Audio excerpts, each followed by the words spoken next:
Gente, vamos falar do IPVA agora? 50% do IPVA que o Estado arrecada, ele reparte com os municípios onde houve o licenciamento do veículo. O IPVA, pessoal, 50% que os estados arrecadam de IPVA, eles distribuem para os municípios onde houve o licenciamento do veículo. Tá? Então, e aí tem uma questão interessante envolvendo o IPVA, que é o seguinte, que o Supremo julgou recentemente. Vamos supor, eu moro em Niterói, tá? E meu carro está licenciado em Niterói. Aliás, quando eu comprei meu carro, foi um carro usado. O meu carro tinha a placa do Rio de Janeiro e eu tive que fazer uma nova placa do carro para licenciá-lo em Niterói. Então, vamos supor, eu pago 2.000 de IPVA e metade desse recurso que o Estado do Rio de Janeiro arrecada, ele entrega para o município de Niterói, onde houve o licenciamento do veículo, o emplacamento dele. Tá? Vamos supor que eu me mude para Gramado.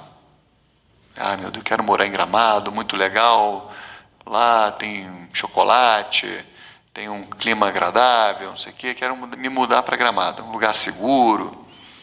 Bom, meu carro continua sendo de placa de Niterói, certo? Eu tenho que pagar o IPVA para quem, pessoal? Para o Estado do Rio de Janeiro ou para o Estado do Rio Grande do Sul? Então, houve muita controvérsia em relação a isso. Chegou no Supremo e já tem uma resposta para dar. Mas, por muito tempo se entendeu que era o próprio Estado do Rio de Janeiro.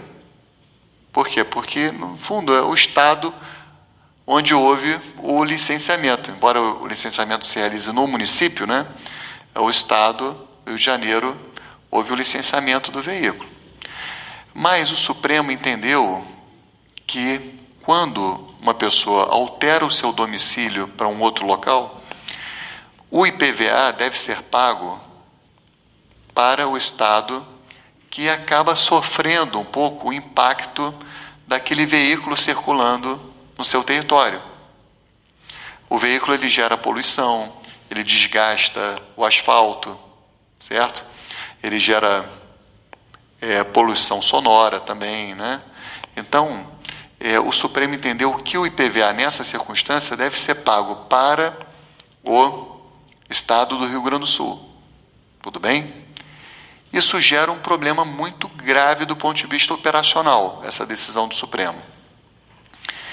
No modelo anterior, quando eu pagava, por exemplo, para o Rio de Janeiro, o Rio de Janeiro tinha que fazer repasse de ICMS para um dos seus 92 municípios. Agora, com essa decisão do Supremo, o Estado, por exemplo, do Rio Grande do Sul, ele tem que ter relação tributária com 5.600 municípios. Por quê? Porque, por exemplo, ele vai ter que passar os 50% para Niterói, onde houve o emplacamento do veículo. Entendeu? Ele vai ter que saber, quando eu for pagar o IPVA no Rio Grande do Sul, e quando outras pessoas forem pagar o IPVA porque usam o carro no Rio Grande do Sul, tem que de alguma forma informar onde é que houve o licenciamento do veículo. Isso é fácil, porque a própria placa já indica, né? Mas esse Estado ele vai ter que fazer repartição direta em mais de 5.500 contas pelo Brasil inteiro. Vamos supor, um cara do Piauí resolveu morar em Gramado, né, ali de Teresina.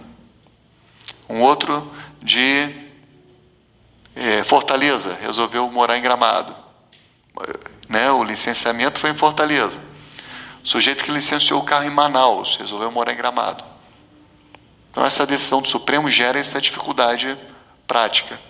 O IPVA é pago ao Estado onde está domiciliado a pessoa. Fala. Essa troca de Estado era feita pelo próprio proprietário do veículo. Se o proprietário mudou de Estado e não fez essa troca, tem uma punição?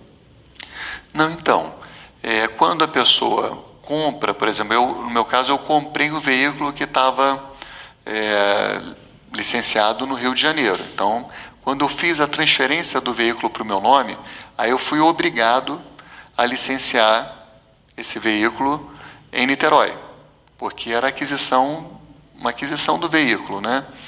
Agora, por exemplo, eu posso querer morar, sei lá, 1 ano só em Gramado.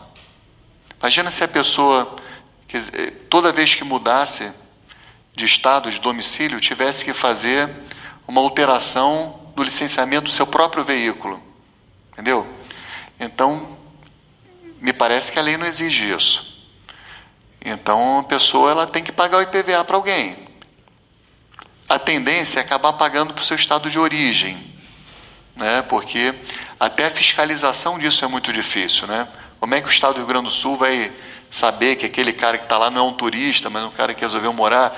Tem como saber, né? Mas é uma fiscalização complicada para o fiscal do IPVA. Imagina quantos fiscais de IPVA tem por aí, né? Não são muitos, né? Então, é uma decisão que gera esse problema prático, tá? Deixa eu pegar o número para vocês, que é tema 708 de repercussão geral.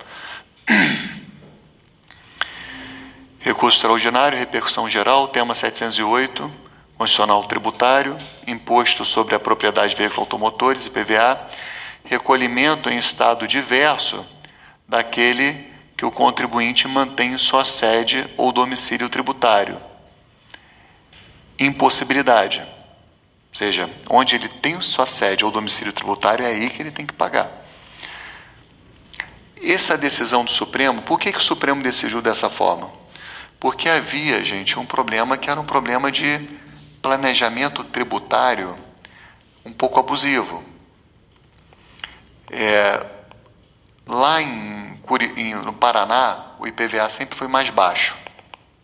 Então, muita gente abria uma caixa postal no Paraná para dizer que tinha um endereço no Paraná e fazia a compra do carro no Paraná, mesmo morando no Rio de Janeiro, indicava sua caixa postal como se tivesse um endereço, entendeu? E aí ficava a vida inteira pagando IPVA para o Paraná, que era mais baixo, morando no Rio de Janeiro.